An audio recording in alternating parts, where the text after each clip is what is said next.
Eh bien, donc, on va lire dans Romains au chapitre 15 et on va lire à partir du verset 7 jusqu'au verset 25. Je commence la lecture, puis si vous voulez suivre dans la lecture, vous pouvez le faire. Romains 15 et le verset 7. Accueillez-vous donc les uns les autres comme Christ vous a accueillis pour la gloire de Dieu. Je dis en effet que Christ a été serviteur des circoncis pour prouver la véracité de Dieu en confirmant les promesses faites au Père. Tandis que les païens glorifient Dieu à cause de sa miséricorde, selon qu'il est écrit, c'est pourquoi je te louerai parmi les nations, et je chanterai à la gloire de ton nom. Il est dit encore, Nations, réjouissez-vous avec son peuple. Et encore, louez le Seigneur, vous tous, vous toutes les nations, célébrez-le, vous tous les peuples. Isaïe dit aussi, il sortira d'Isaïe un rejeton qui se lèvera pour régner sur les nations espéreront en lui. Que le Dieu de l'espérance vous remplisse de toute joie et de toute paix dans la foi, pour que vous abondiez en espérance par la puissance du Saint-Esprit. Pour ce qui vous concerne, mes frères, je suis moi-même persuadé que vous êtes pleins de bonnes dispositions, remplis de toute connaissance et capables de vous exhorter les uns les autres. Cependant, à certains égards, je vous ai écrit avec une sorte de hardiesse, comme pour réveiller vos souvenirs à cause de la grâce que Dieu m'a faite d'être ministre de Jésus-Christ parmi les païens, m'acquittant du divin service de l'évangile de Dieu, afin que les païens lui soient une offrande agréable, étant sanctifiés par l'Esprit Saint. J'ai donc sujet de me glorifier en Jésus-Christ pour ce qui regarde les choses de Dieu, car je n'oserais mentionner aucune chose que Christ n'a pas fait par moi pour amener les païens à l'obéissance par la parole et par les actes. Par la puissance des miracles et des prodiges, par la puissance de l'Esprit de Dieu, en sorte que depuis Jérusalem et les pays voisins jusqu'en Illyrie, j'ai abondamment répandu l'évangile de Christ. Je me suis fait honneur d'annoncer l'évangile là où Christ n'avait point été nommé, afin de ne pas bâtir sur le fondement d'autrui, selon qu'il est écrit. Ceux à qui il n'avait point été annoncé verront, et ceux qui n'en avaient point entendu parler comprendront. C'est ce qui m'a souvent empêché d'aller vers vous.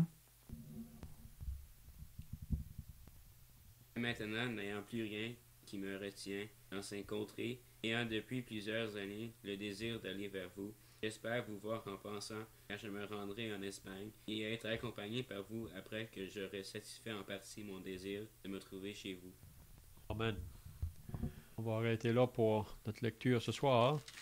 Donc, si vous étiez là 2 semaines passées, on avait regardé le début du chapitre 15. Et on avait dit que le début du chapitre 15, c'est la continuité du chapitre 14. Puis on voit que le chapitre 15 de l'Épître aux Romains, on peut le diviser en 3 sections. La première section, c'est du verset 1 jusqu'au verset 7. La deuxième section, c'est du verset 8 à 13. Et ensuite, c'est du verset 14 à la fin.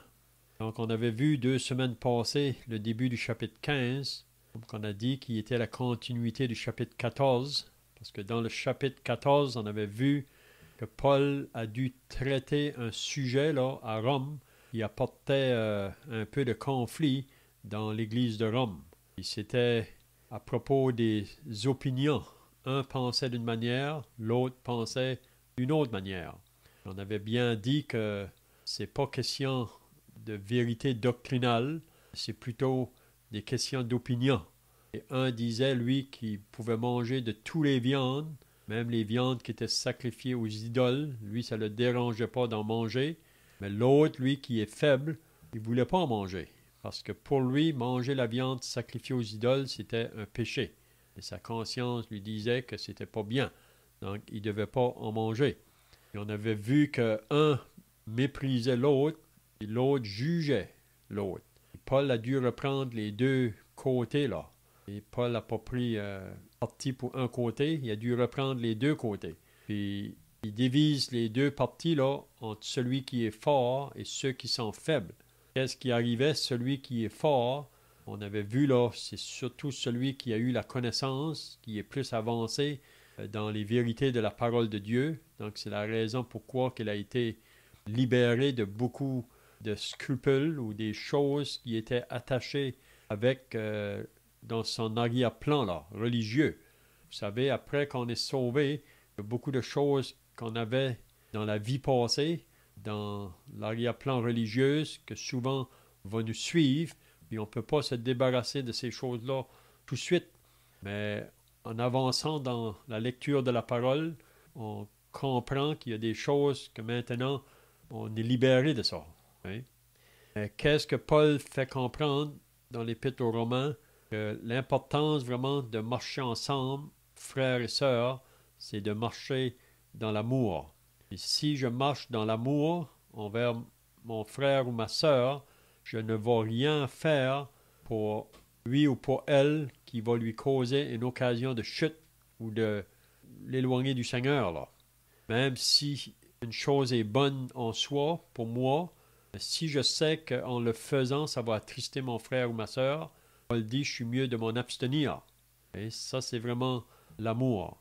Et le point que Paul soulignait, qu'il fallait accueillir les faibles dans la foi.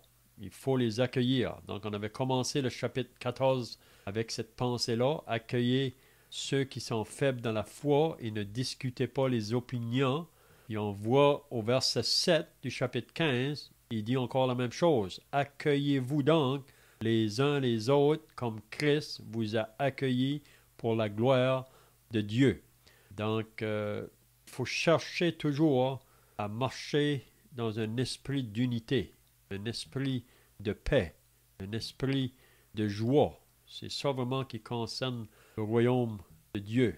Ce n'est pas dans le manger et le boire, mais vraiment, si on marche dans l'amour, comme le Seigneur lui-même a marché, donc on va toujours considérer l'autre à côté.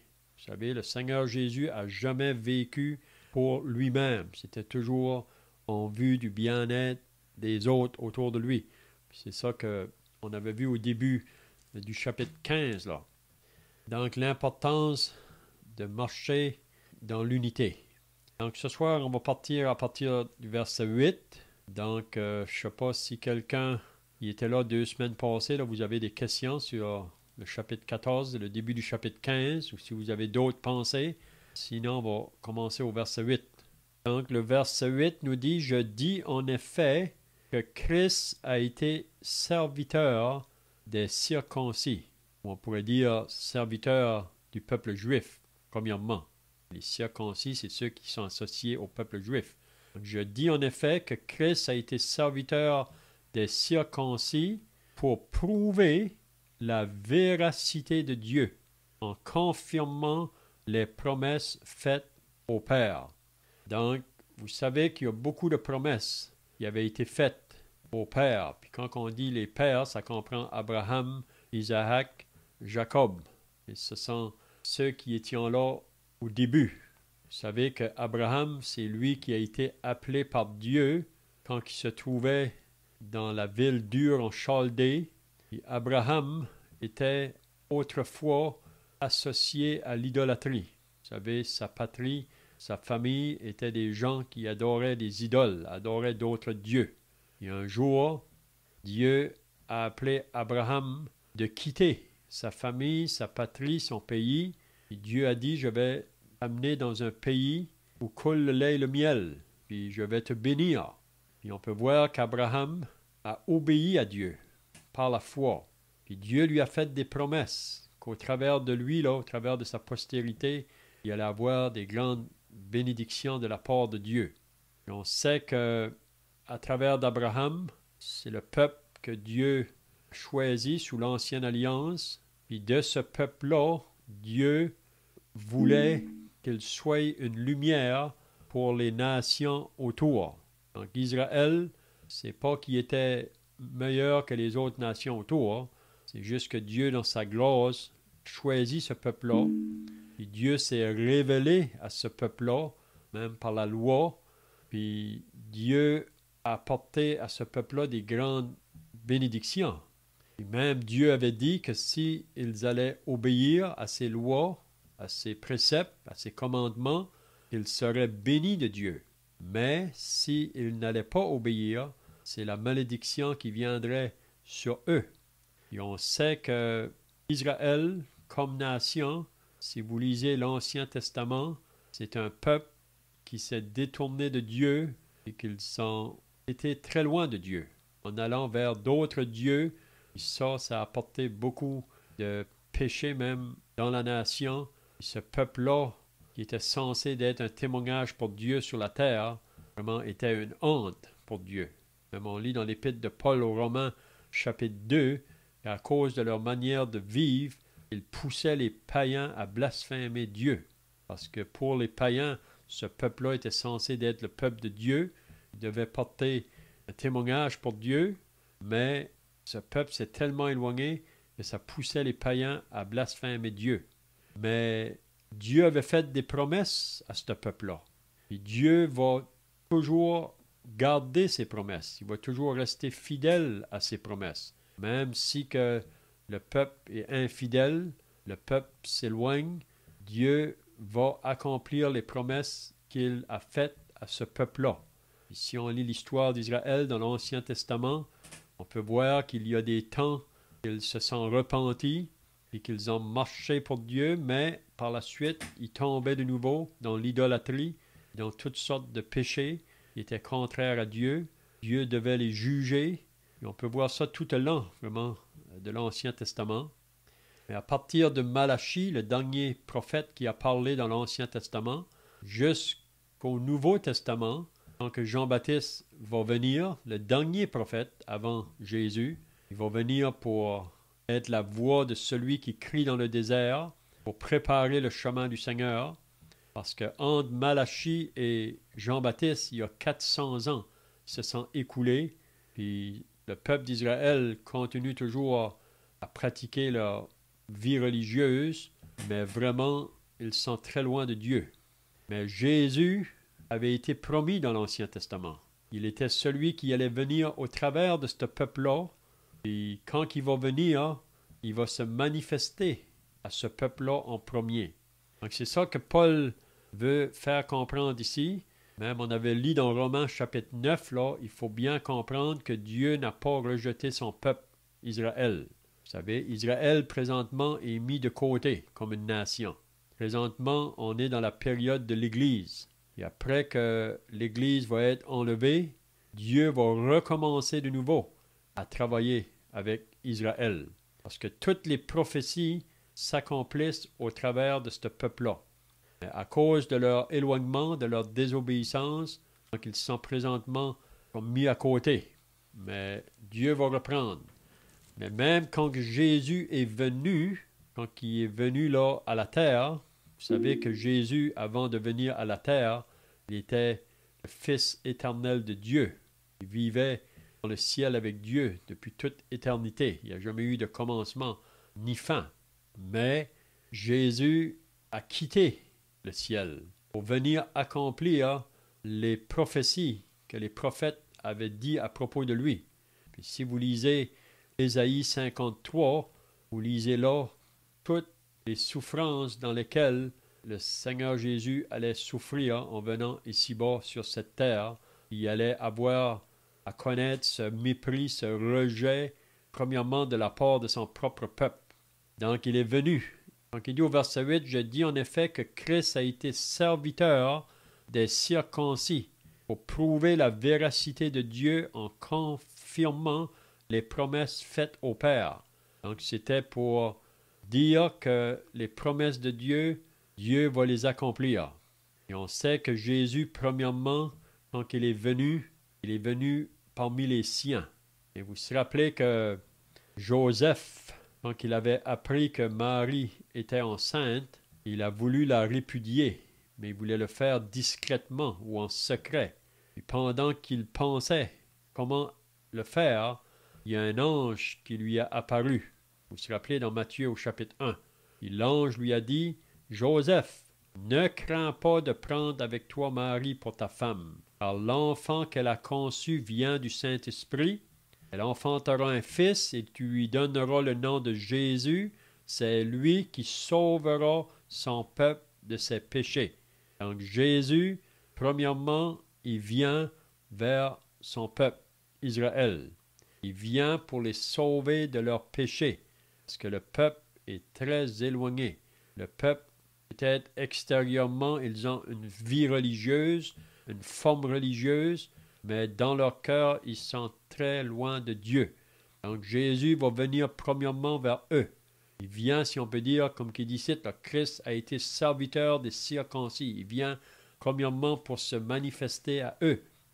Et dans le but de leur faire du bien, pas de leur faire du mal. Vous savez, Dieu veut toujours faire du bien à l'homme. Dieu veut bénir l'homme, mais l'homme, à cause de son endurcissement, à cause de refus de se repentir, il veut continuer à marcher dans sa propre voie, mais Dieu veut le bénir. Donc, on lit dans Jean au chapitre 1, il est venu chez les siens. Donc, c'est son peuple, c'est les Juifs. Il est venu chez les siens, mais les siens ne l'ont point reçu. Donc, comme une nation, ils n'ont pas reçu leur Messie promis, le Sauveur qui allait venir. Ils n'ont pas reconnu. Donc, ils ne l'ont point reçu. Mais à tous ceux qui l'ont reçu, il y a des individus dans la nation qui ont reçu Jésus, qui ont cru en lui. On a l'exemple de Joseph, de Marie. On a l'exemple de Simeon. On a l'exemple des apôtres qui a appelé, qui l'ont suivi. C'était la plupart d'entre eux des gens du peuple juif. Mais à tous ceux qui l'ont reçu, à ceux qui croient en son nom, il leur a donné le pouvoir de devenir enfants de Dieu. Donc, tous ceux qui ont cru en Jésus, qui ont mis leur confiance en lui, à ce moment-là, ils sont devenus enfants de Dieu. Ils sont dans la famille de Dieu. Mais si vous lisez dans les évangiles, vous allez voir que, comme nation, on a rejeté le Messie. On n'a pas voulu de lui. Jésus a fait beaucoup de miracles au travers des autres. Il a fait beaucoup de guérisons au travers des autres. Il les a amené beaucoup de bien. Il était à leur service, si on peut dire, leur serviteur. Mais, vous connaissez l'histoire, à la fin de chaque évangile, on lit ce qu'ils ont fait au Seigneur Jésus. Pour son amour, ils lui ont rendu de la haine. Même on lit qu'ils sont plus nombreux que les cheveux de ma tête, ceux qui me haïssent sans cause. Donc, parce que la nation va rejeter le Sauveur, le Messie, ou Jésus, donc on voit par la suite qu'il va se tourner vers les nations païens, vers les peuples en dehors de la nation juive. Et c'est ça qu'on voit par la suite ici, là. Donc, je ne sais pas si quelqu'un a d'autres pensées ici ou des questions, là. Vous pouvez le faire. Donc, pour ceux qui s'est ajouté, là, on est dans Romains au chapitre 15. Là, on est maintenant au verset 9. Donc, qu'est-ce qu'il dit au verset 9? Tandis que les païens, donc ceux vraiment qui n'étaient pas de ce peuple-là, des Juifs, ceux vraiment qui n'avaient pas de place, si on peut dire, dans la nation juive, les païens. Mais parce que les Juifs rejettent le Messie, le Sauveur, Dieu va se tourner vers les nations païennes. Puis on voit ça même dans les prophéties de l'Ancien Testament, là. Les prophètes ont prophétisé à propos de ça. Donc, tandis que les païens glorifient Dieu à cause de sa miséricorde, selon qu'il est écrit. Donc, Dieu est toujours miséricordieux. Dieu est toujours compassion. Il est lent à la colère. Il est riche en bonté. Donc, les païens peuvent voir que même si Israël rejette le Messie, Dieu a quand même manifesté sa miséricorde envers eux autres. Ça, vraiment, ça va tourner les païens de se tourner vers Dieu. Donc, c'est ça qu'il dit au verset 9, au milieu, là, c'est pourquoi je te louerai parmi les nations et je chanterai à la gloire de ton nom. Donc, les nations vont louer, ils vont chanter à la gloire de Dieu. Il dit encore, nations, réjouissez-vous avec son peuple, et encore, louez le Seigneur, vous toutes les nations, célébrez-le, vous tous les peuples. Donc, on voit que Dieu va faire des Juifs et des païens, il va se former un peuple qui est aujourd'hui l'Église, si on peut dire. Et on sait que Dieu va recommencer avec Israël après que l'Église sera enlevée. Présentement, dans la dispensation où nous sommes, c'est des personnes de toutes nations. L'Église est comprise de personnes de toutes nations. Tous ceux qui reçoivent Jésus comme sauveur, qui croient en lui, à ce moment-là, il est ajouté à l'Église qui est le corps de Christ. On lit ça dans les Actes au chapitre 2 à la fin. Le Seigneur ajoutait chaque jour à l'Église ceux qui sont sauvés. Donc, ici, on voit que même les nations vont se réjouir. Au verset 12, Ésaïe dit aussi, « Il sortira d'Ésaïe un rejetant qui se lèvera pour régner sur les nations. » Donc, le rejetant, ça nous parle du Seigneur Jésus, vraiment. Les nations espéreront en lui. Donc, le verset 13, « Que le Dieu de l'espérance, le Dieu de l'espérance, donc c'est en Dieu vraiment qu'on peut espérer, vous remplisse de toute joie et de toute paix dans la foi. » Donc, si on veut connaître le bonheur, la paix, la joie, c'est en Dieu. C'est dans le Seigneur Jésus-Christ. Vous savez que Jésus a dit dans sa prière sacerdotale, là, dans Jean au chapitre 17, il dit que la vie éternelle, c'est qu'ils te connaissent, toi, le seul vrai Dieu, et celui que tu as envoyé, Jésus-Christ. Donc, c'est en Dieu et en son Fils que nous allons pouvoir réjouir ou à connaître la vraie paix, parce que ce monde ici ne peut pas nous donner cette paix. Vous savez, c'est ça que Jésus a dit, « Je vous laisse la paix, je vous donne ma paix, je ne vous donne pas comme le monde donne. » Parce que ce monde ici est vide vraiment. Donc, pour que vous abondiez en espérance par la puissance du Saint-Esprit. Donc, c'est ça la prière de Paul pour les chrétiens qui se trouvent à Rome. Chrétiens qui est juifs ou païens, qui sont sortis des deux côtés-là. Il y a des personnes qui ont cru à l'Évangile, ont accepté Jésus comme leur sauveur. Donc, c'est là la bénédiction, c'est là la joie, c'est là la vie, c'est là la paix. Donc, est-ce que quelqu'un a d'autres pensées ici? Donc, le verset 14, « Pour ce qui vous concerne, mes frères. » Donc, l'apôtre Paul, en s'adressant à ses croyants à Rome, il les appelle ses frères, on pourrait dire aussi ses sœurs. « Pour ce qui vous concerne, mes frères, je suis moi-même persuadé que vous êtes pleins de bonne disposition. » Donc, en voulant dire que les chrétiens à Rome sont pleins de faire le bien, de vouloir faire le bien. Ils sont pleins de bonne disposition. Et si on va être capable de faire le bien comme une assemblée, il faut chercher à maintenir l'unité parmi nous. Vous savez que le diable n'aime pas l'unité des enfants de Dieu, parce qu'il sait que si on marche dans l'unité, c'est ça qui est la force. C'est ça vraiment qui fait que les croyants vont vivre leur vie pour être un témoignage pour Dieu, là où ils sont, dans l'assemblée. C'est toujours dans le but d'atteindre d'autres autour de nous. Donc c'est là la force de l'assemblée, l'unité. Donc il dit, vous êtes pleins de bonnes dispositions, remplis de toute connaissance et capables de vous exhorter les uns les autres. Donc comment qu'on va acquérir la connaissance qui vient de Dieu? C'est par la lecture de la parole de Dieu. Vous savez, le psaume 1er parle de l'homme heureux. Il dit que l'homme heureux, c'est celui qui met son plaisir dans la loi de l'Éternel et qui la médite jour et nuit. Il est semblable à un arbre planté près d'un courant d'eau et dont le feuillage ne se flétrit point. Tout ce qu'il fait lui réussit. Il dit ensuite, il n'en est pas ainsi des méchants. Les méchants sont comme la paille que le vent dissipe. Mais si on va être capable de nous exhorter les uns les autres, c'est très important de se nourrir de la parole de Dieu abondamment. Si vous lisez dans l'Épître aux Éphésiens au chapitre 5, même l'Épître aux Colossiens, ça nous dit qu'on devrait demeurer là, dans la parole. Que la parole demeure richement en vous. Et ensuite, il nous exhorte à nous entretenir par des hymnes, par des psaumes, par des cantiques spirituels. C'est ça vraiment qui va faire que le croyant va marcher dans la plénitude du Saint-Esprit.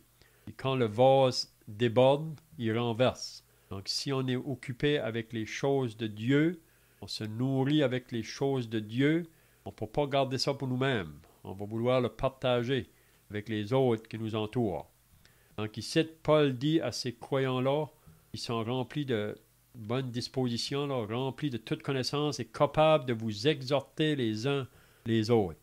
C'est ça qu'on est appelé, à nous encourager les uns les autres. On est appelé à nous aimer les uns les autres. On est appelé à porter les fardeaux les uns les autres. On est aussi appelé à nous confesser les uns les autres. Donc ça, c'est très important pour maintenir l'unité du peuple de Dieu. Donc, quelqu'un d'autre pensée ici, là. Il ne faut pas être gêné si vous avez des pensées. Donc, le verset 15. « Cependant, à certains égards, je vous ai écrit avec une sorte de hardiesse. » Donc, si vous lisez toute l'épître de Paul aux Romains, vous allez remarquer que dans certains endroits de l'épître, Paul a écrit là avec une sorte d'hardiesse, comme pour réveiller vos souvenirs à cause de la grâce que Dieu m'a faite. Donc ici, Paul veut rappeler aux croyants de Rome la grâce que Dieu a manifestée envers lui. C'est une grâce. Vous savez que Paul était aussi autrefois un juif, un homme qui était bien zélé pour le judaïsme. Si vous lisez dans Philippiens au chapitre 3, il nous le dit ça.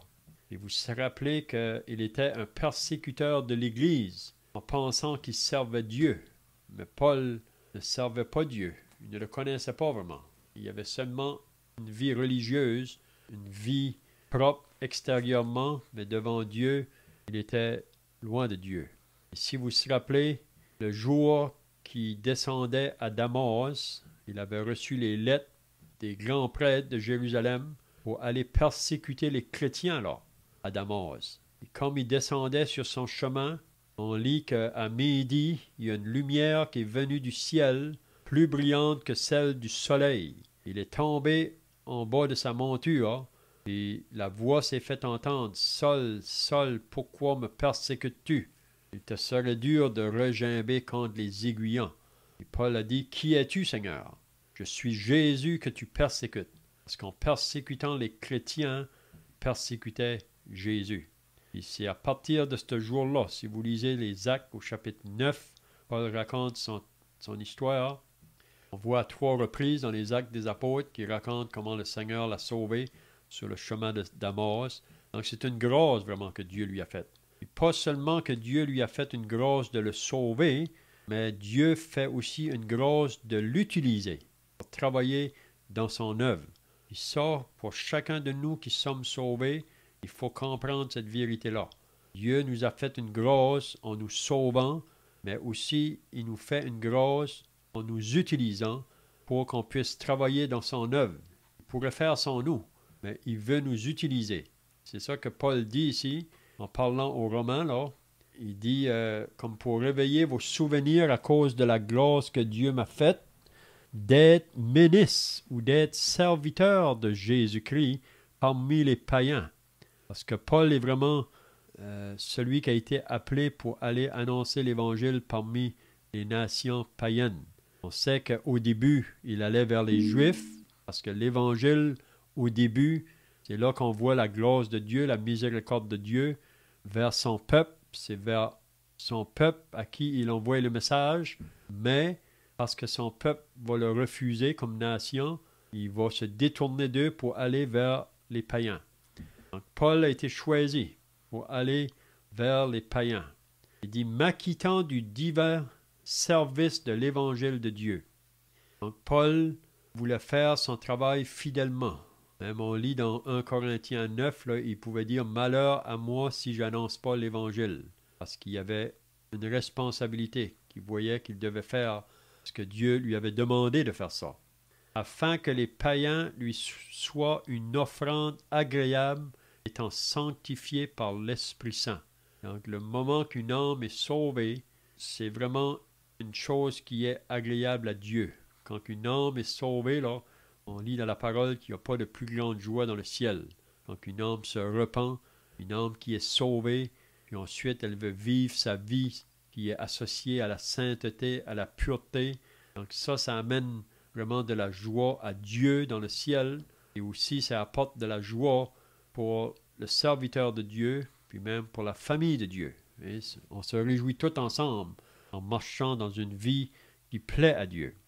Le verset 17, « J'ai donc sujet de me glorifier en Jésus-Christ. » Donc, Paul peut se glorifier dans la personne du Seigneur Jésus-Christ, parce que tout est de lui vraiment. Comme on lit dans l'Épître aux Galates, il peut dire qu'il n'y a rien en lui-même pour se glorifier, mais s'il va se glorifier, c'est de la personne du Seigneur Jésus-Christ. Et donc, sujet de me glorifier en Jésus-Christ pour ceux qui regardent les choses de Dieu. Et parce que si on va connaître Dieu, les pensées de Dieu, les voies de Dieu, c'est en regardant au Seigneur Jésus-Christ. Vous savez, Jésus a dit à un moment donné à Philippe, qui demandait à Jésus, « Montre-nous le Père ». Et Philippe lui a dit, « Depuis si longtemps que je suis avec vous, Philippe, le Seigneur a dit à Philippe, tu ne m'as pas connu, celui qui m'a vu a vu le Père. » Donc, comment qu'on va apprendre à connaître Dieu, c'est en regardant à Jésus, ce qu'il a manifesté pendant sa vie ici-bas. Verset 18, « Car je n'oserais mentionner aucune chose que Christ n'ait pas faite par moi. » Donc, Paul ne dit pas que c'est lui qui a fait les choses. Vous savez, comme il dit dans l'Épître aux Corinthiens, « J'ai planté, Apollos a arrosé, et Dieu a fait croître. » Donc, Paul n'avait pas une autre opinion de lui-même.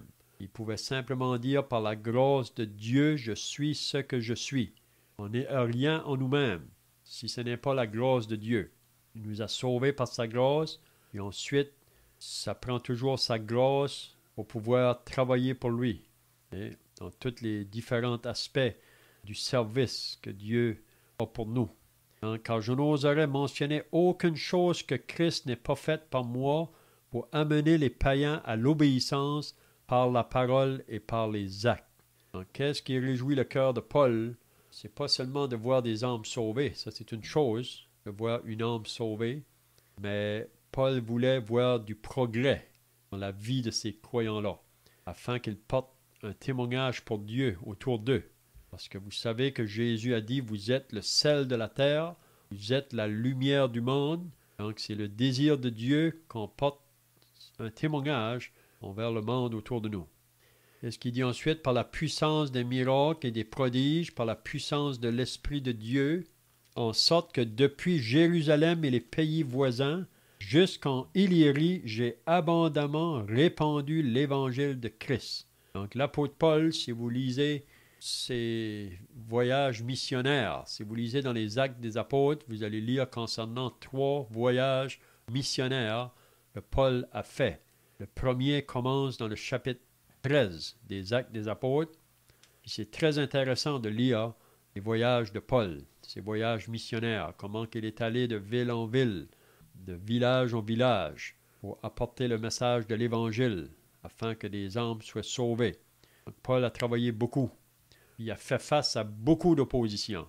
Souvent, il a été en danger de mort. Il a été lapidé. Il a été battu de verge. Mais de lieu en lieu, il allait pour annoncer le message. Il voulait accomplir ce que le Seigneur lui avait demandé. Donc, il dit, j'ai abondamment répandu l'évangile de Christ. Et je me suis fait honneur d'annoncer l'évangile là où Christ n'avait point été nommé. Donc, Paul est allé dans des endroits, là où l'évangile n'avait pas encore été annoncé. Il ne voulait pas travailler sur un travail d'autre. Et c'est ça qu'il dit. Je me suis fait honneur d'annoncer l'évangile là où Christ n'avait point été nommé, afin de ne pas bâtir sur le fondement d'autrui, selon qu'il est écrit. Ceux à qui il n'avait point été annoncé verront, et ceux qui n'en avaient point entendu parler comprendront. Donc c'était ça vraiment le désir de Paul, c'est d'aller partout pour faire connaître ce beau message-là. Parce que Paul savait qu'en dehors du message de l'Évangile, on ne peut pas être sauvé. Il faut vraiment venir pour accepter ce message-là. Et que Jésus est le seul chemin et la vérité, la vie. Personne ne vient au Père que par lui. Donc, qu'est-ce qu'il dit au verset 22? On va terminer là maintenant. C'est ce qui m'a souvent empêché d'aller vers vous. Si vous lisez le chapitre 1 de l'Épître aux Romains, Paul disait au début de sa lettre qu'il y avait eu souvent le projet d'aller vers les Romains, à Rome, mais il était empêché. Et dans le chapitre 1, il ne nous dit pas vraiment la raison pourquoi il était empêché. Ici, il nous dit qu'est-ce qui était l'empêchement. C'était qu'il était occupé pour annoncer le message dans d'autres lieux. Vous savez, on peut seulement être dans un lieu à la fois. Donc, Paul était tellement occupé, mais son désir, c'était de venir à Rome. Et la raison qu'il voulait venir, il le dit dans le chapitre 1 de Rome, c'était pour fortifier la foi de ces croyants-là à Rome. C'est ça qui m'a souvent empêché d'aller vers vous, mais maintenant, n'ayant plus rien qui me retienne dans ces contrées et qui me retiennent, et ayant depuis plusieurs années le désir d'aller vers vous, j'espère vous voir en passant quand je me rendrai en Espagne, et être accompagné par vous après que j'aurai satisfait en partie mon désir de me trouver chez vous. Donc, Paul va aller vers eux. C'est ça son désir. Et on peut voir ça partout. Le serviteur de Dieu se réjouit d'aller vers le peuple de Dieu. Et il veut aller pour exhorter le peuple de Dieu, pour affermir, pour les consoler. Et on voit ça dans les épîtres de Paul. Donc ça m'a fait notre étude ce soir. Je ne sais pas si quelqu'un a des questions ici ou d'autres pensées là. Sinon, on va terminer par la prière. On pourra chanter quelques couplets d'un cantique. Donc on va prier. Notre Dieu et notre Père, nous voulons maintenant nous approcher devant ta présence pour te remercier et te rendre grâce pour ta parole que nous avons entre nos mains. C'est la parole de Dieu. On sait que dans le monde aujourd'hui, beaucoup veulent contester ou argumenter pour nous dire que c'est seulement la parole des hommes. C'est vrai que c'est les hommes qui l'ont écrit, mais c'est poussé par le Saint-Esprit. Ils ont écrit de la part de Dieu. Donc on prie ta bénédiction ce soir de tous ceux qui étaient à l'écoute et aussi que tu vas nous bénir par ta parole afin qu'on puisse être aussi comme l'apôtre Paul, des instruments utilisés par toi pour communiquer le message autour de nous. En priant au nom du Seigneur Jésus. Amen. On peut chanter un cantique si vous voulez là. Si vous avez le livre de Chants des rachetés, c'est le 27. Attaché à la croix pour moi. Probablement vous connaissez le cantique.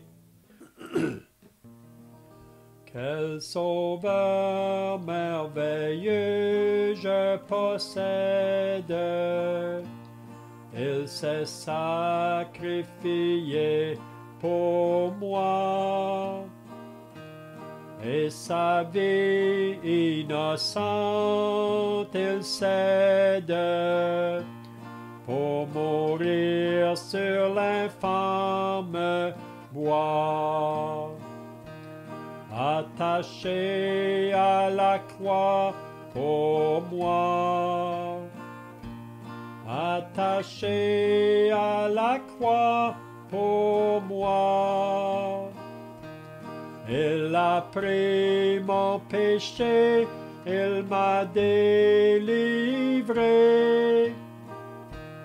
Attaché à la croix pour moi.